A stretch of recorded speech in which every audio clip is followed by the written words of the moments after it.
Ya, pemirsa, Kementerian Koperasi dan UKM terus mendorong UMKM di tanah air agar bisa meningkatkan kinerja ekspor. Dan untuk mengejar target tersebut, pihaknya menyiapkan portal UKM nasional berbasis website atau Small Medium Enterprise Station atau Semesta yang di dalamnya terdapat sejumlah fitur yang bisa dimanfaatkan oleh para pelaku UMKM.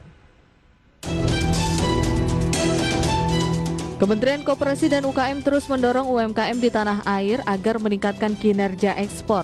Menteri Koperasi dan UKM Republik Indonesia Teten Mas Duki menargetkan ekspor UMKM dapat berkontribusi sebesar 17% dari total ekspor nasional.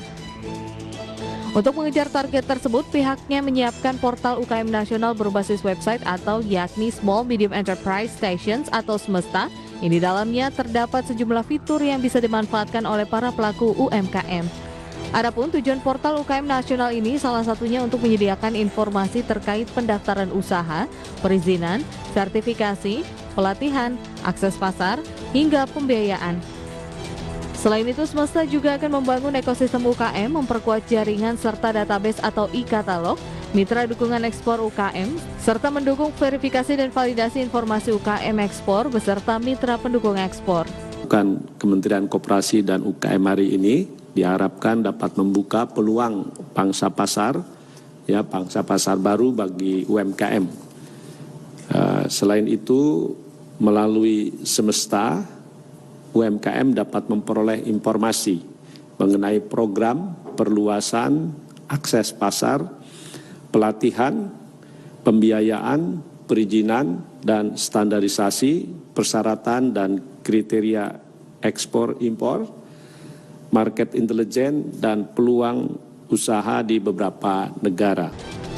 Teten meyakini portal tersebut dapat membuka peluang pasar baru bagi para pelaku UMKM, lantaran akan terintegrasi secara regional dengan portal Asian Access dan diharapkan jumlah UMKM yang terdaftar di Semesta bisa mencapai 10.000 unit pada 2024 mendatang. Jakarta, Adi Firmansyah, IDX Channel.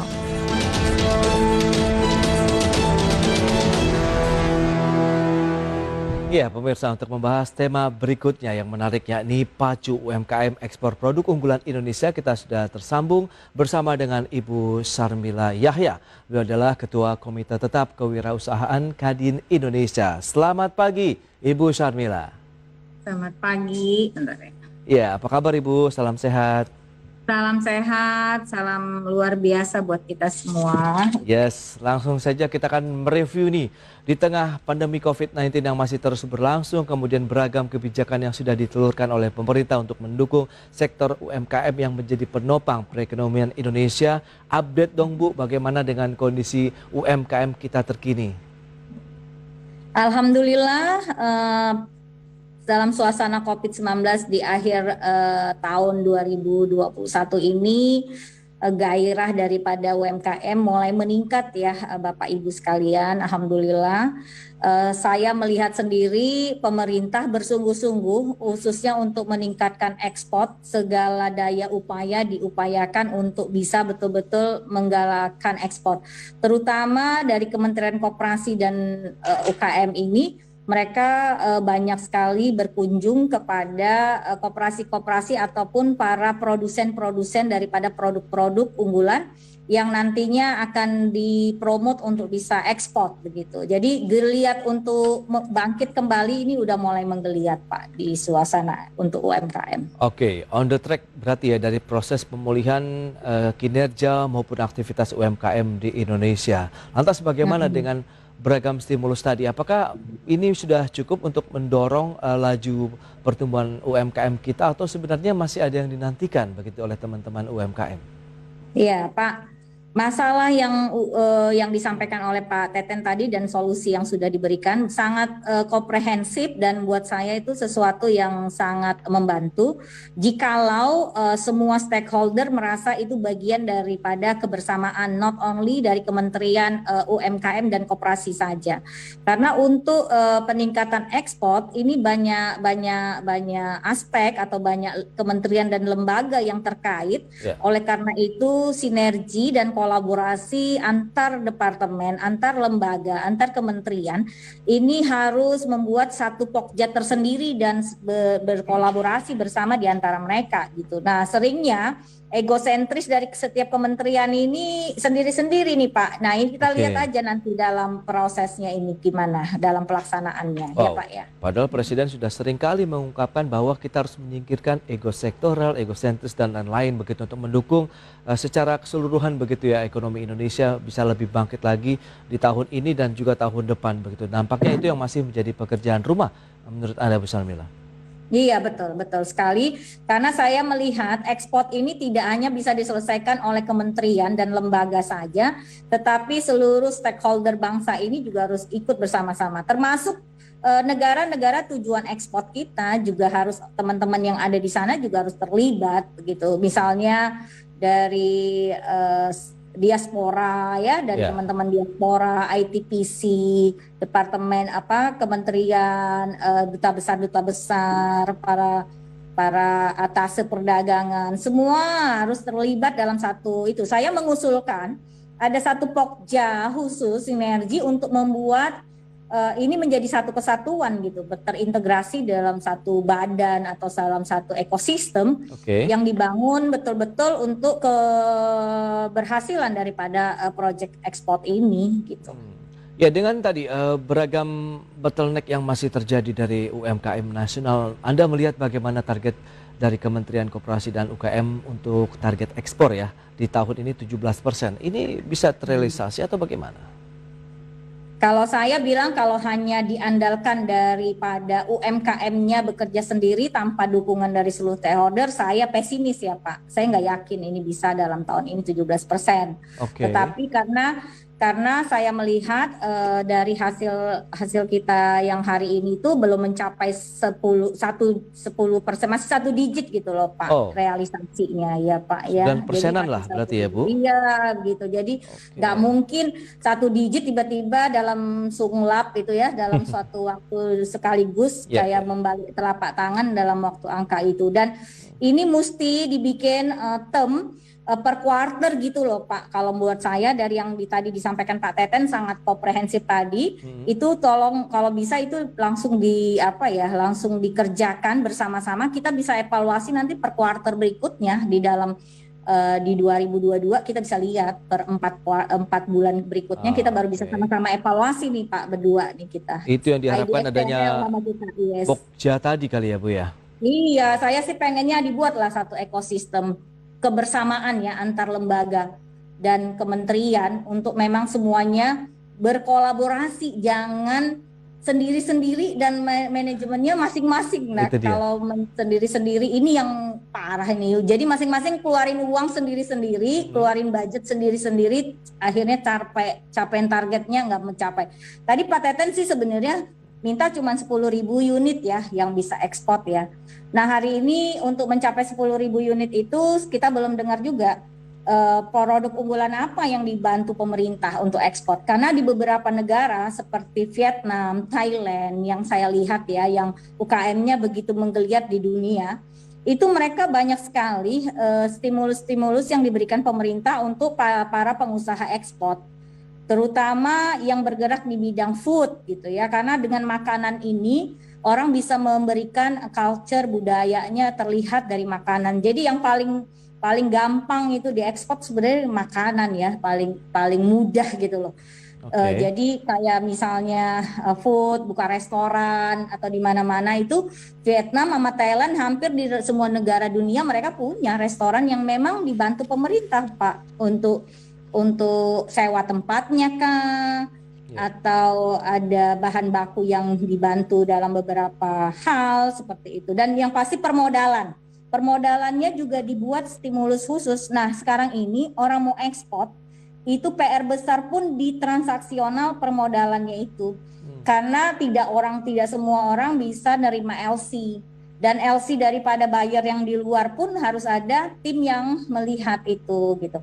Saya sih melihat ke depan ini semangat untuk ekspor tinggi itu kita dukung banget, tinggal bagaimana mengeksekusinya itu loh gitu Pak.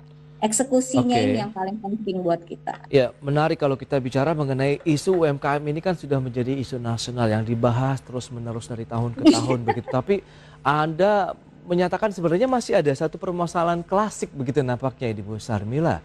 Kaitannya dengan koordinasi, kemudian bagaimana dukungan-dukungan yang diberikan ini tidak parsial begitu ya Bu Sarmila ya. Iya, Nah, betul. ini Bapak udah solusi paham. dari teman-teman Kadin sendiri bagaimana? Paling tidak UMKM ini bisa terintegrasi lah. Misalnya apakah belum ada Pokja, tapi apakah ini sudah bisa tersusun dengan rapi? Mm-mm. Ya kami Pak, terakhir kita tanggal 16 November lalu diundang oleh Menteri Koperasi Pak Teten, saya kebetulan ikut dalam rapat tersebut.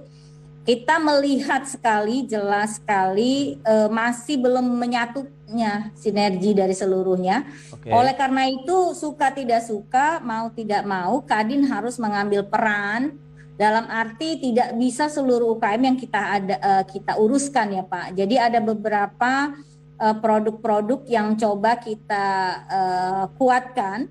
Yang kami lakukan hari ini adalah berdasarkan klaster-klaster wilayah Pak. Oke. Jadi wilayah-wilayah itu kita klasterkan, kemudian produk unggulan di masing-masing wilayah itu apa.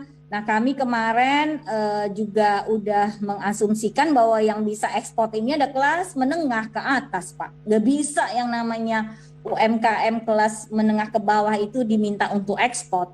Karena dari segi permodalan dan lain sebagainya itu agak kesulitan. Jadi kelas menengah ke atas nih, yang kategori kelas menengah ke atas yang bisa melakukan ekspor. Yang itu menarik. yang kita sarankan. Oke, clustering sudah dilakukan misalnya oleh Kadin Indonesia begitu, meskipun ini dilakukan secara mandiri dari sisi produk unggulan, kemudian ini per wilayah yang akan dilihat. Ya, halo Ibu, kita akan lanjutkan kembali Ibu. Tadi sudah dijelaskan ada klasifikasi nampaknya untuk UMKM di tanah air tadi, untuk yang menengah atas kemudian menengah bawah. Mungkin bisa dijelaskan lebih lanjut, apakah dari sisi omzet kah, permodalan kah, atau dari sisi produk-produk yang diekspor ini? Silakan. Oke, makasih Mas. Jadi di Indonesia itu kita dibagi 4 kategori, kelas mikro, kelas kecil, kelas menengah, dan kelas atas besar ya. Yang paling banyak itu mikro kecil, itu nilainya jumlah prosentase orang yang masuk di situ tuh 99,9. Itu kelas menengah kelas kecil ke bawah, mikro, kecil sama mikro itu. Yeah. Jadi dia itu omsetnya yang 2,5 miliar setahun ke bawah. Kalau yang mikro itu 300 juta setahun dia gitu. Nah, kalau yang saya harapkan untuk ekspor ini adalah yang kelas menengah ke atas. Menengah ke atas itu dalam arti omsetnya yang udah 50 M setahun, omsetnya sampai 500 M. Nah, kalau yang kelas besar itu 500 M ke atas tuh namanya company-nya kelas besar gitu. Jadi yang boleh ekspor itu kalau saya nih menyarankan yang kelas menengah ke atas. Jadi supaya jangan salah urus nih. Kelihatannya kan UMKM kesannya kayak UMKM miskin banget juga atau yang kecil banget juga, jangan sampai diminta ekspor kan gitu kan. Jangan sampai salah lihat salah segmentation gitu loh ya. Jadi saya berharap pemerintah mendukung untuk ekspor ini bukan banyaknya orang tapi kualitas orang yang 1% itu kelas menengah itu. Kelas menengah itu ada jumlahnya 1% doang Pak. 1% dari jumlah pengusaha yang ada. Tapi kalau kita lihat ya dengan kondisi seperti ini, apakah karena justru yang lebih banyak kan yang menengah ke bawah, bukannya itu yang harus dibantu dari sisi nanti multiplier efeknya akan lebih luas, Bu Sarmila, apabila produk-produk mereka bisa diekspor misalnya?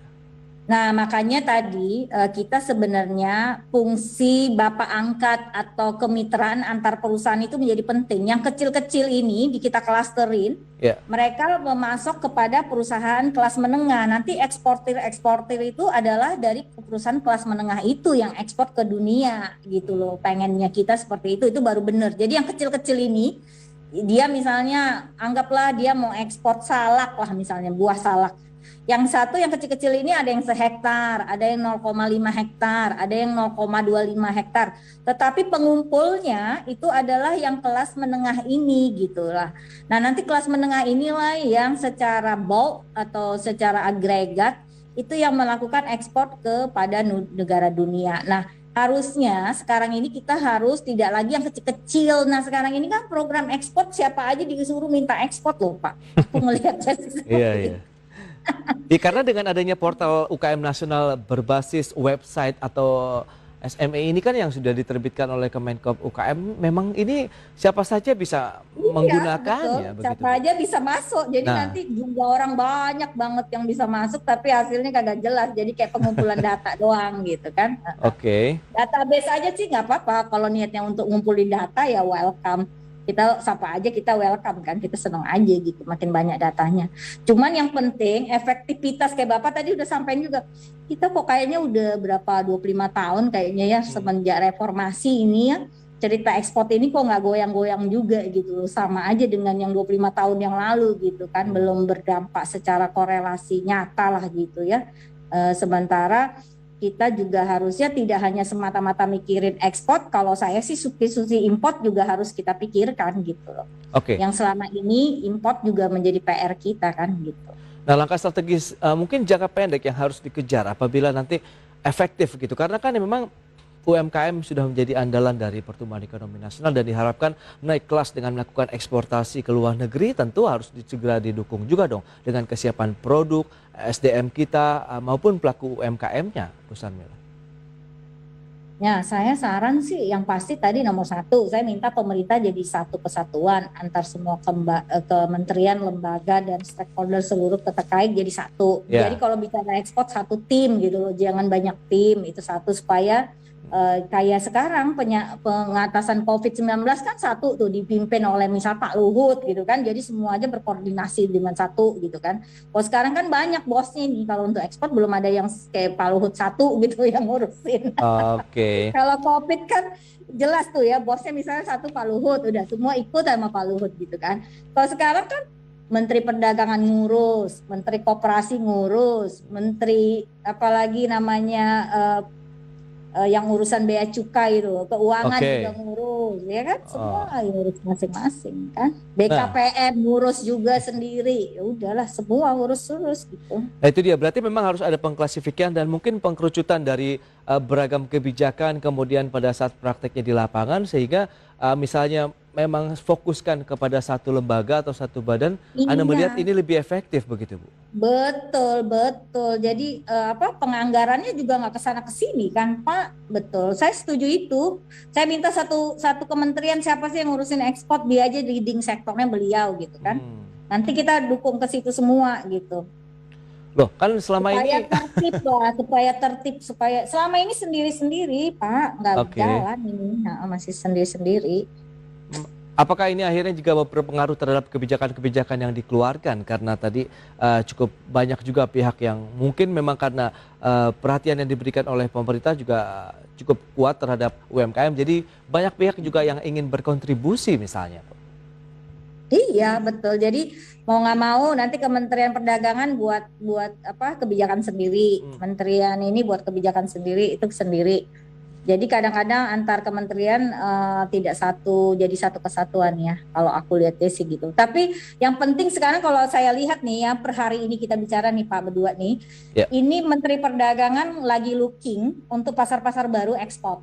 Jadi dia lagi melihat pasar-pasar yang tidak tradisional. Selama ini kan Indonesia banyak ekspor ke Jepang, ke Amerika, ke Cina. Nah sekarang dia buka pasar ke Eropa, ke Swiss, ke beberapa negara-negara baru ya, ke Arab gitu ya. Saya lihat sih di Kementerian Perdagangan lagi expand untuk buka pasar gitu.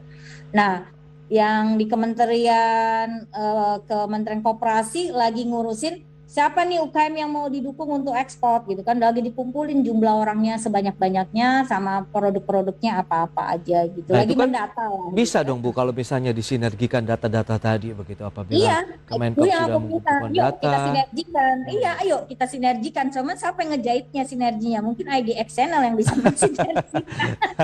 Ibu, tapi Harus menarik ada nih. kayak Pak Luhutnya gitu. Semua bisa. Nah, kita aja bisa bilang gitu bahwa itu bisa disinergikan. Nah, tapi mereka nggak melakukan sinergi. Nih masalahnya kan di situ, Oke, Pak. oke. Sendiri-sendiri aja jalan sekarang kan gitu.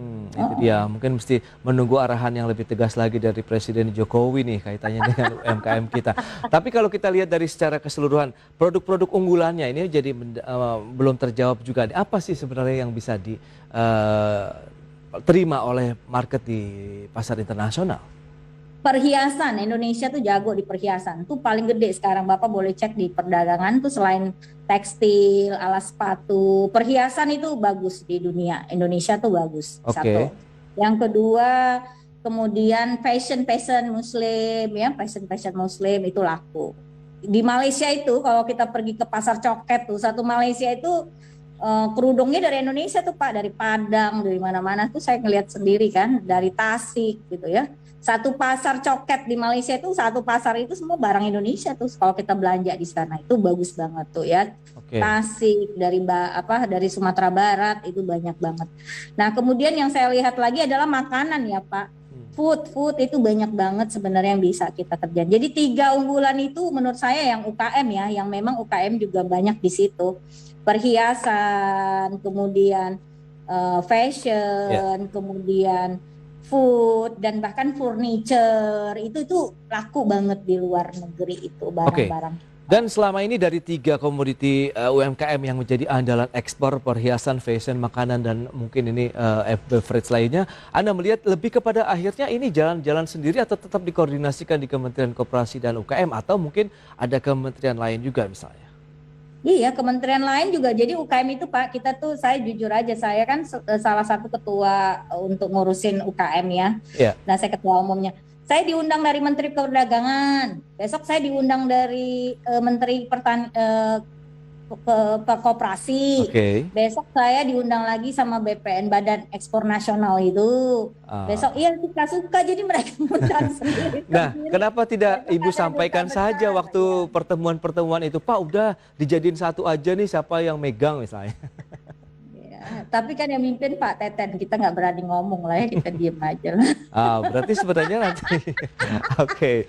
Nah itu dia, tetap harus nyatuin mesti presiden yang bos-bos ya lah yang menyatukan ini. Jangan kita lah, saya senang sih, saya dikasih tahu lewat IDX Channel nih salah satu usulan kita gitu kan. Jadi lebih independen gitu loh Pak, daripada kita di dalam rapat nanti kita juga dimusuhin sama yang lain. Kok kita ngusulin Kementerian Koperasi sebagai leading, nanti kementerian yang lain juga besok Bu Sarmila datang nggak dicuekin. Oke, baik. Ini juga menjadi suatu isu yang cukup sensitif nampaknya begitu ya Bu Sarmila. Baik, tapi kita berharap sih nanti UMKM ini akan tetap menjadi unggulan dari perekonomian nasional, apalagi produk-produk yang tadi sudah menjadi unggulan juga di pasar luar negeri akan lebih ditingkatkan, dan banyak lagi produk-produk dari UMKM Indonesia, baik yang mungkin tadi bisa dikatakan kelasnya ada bawah, menengah, atas, semuanya bisa melakukan ekspor ke luar negeri. Ibu Sarmila, terima kasih banyak Bu atas waktu yang disempatkan, insight menarik, dan tadi ide-idenya sebenarnya oke sih Bu, tinggal bagaimana ini juga bisa disuarakan juga ke pemerintah begitu ya Bu ya. Baik, terima kasih Bu. Saya pengen nyampein satu hal. Ya. Pokoknya dengan segala daya upaya, dengan permasalahan yang ada, yang sudah diberikan pemerintah sekarang ini udah keren, tinggal disatukan di sinergi, dan upaya untuk ekspor UMKM ini harus menjadi motivasi kita semua. Kita dukung supaya ini make it happen gitu, kita berikan juga apresiasi tertinggi ya untuk pemerintah yang terus berupaya untuk meningkatkan UMKM Indonesia. Baik Ibu, terima kasih dan salam sehat Ibu. Sama sehat.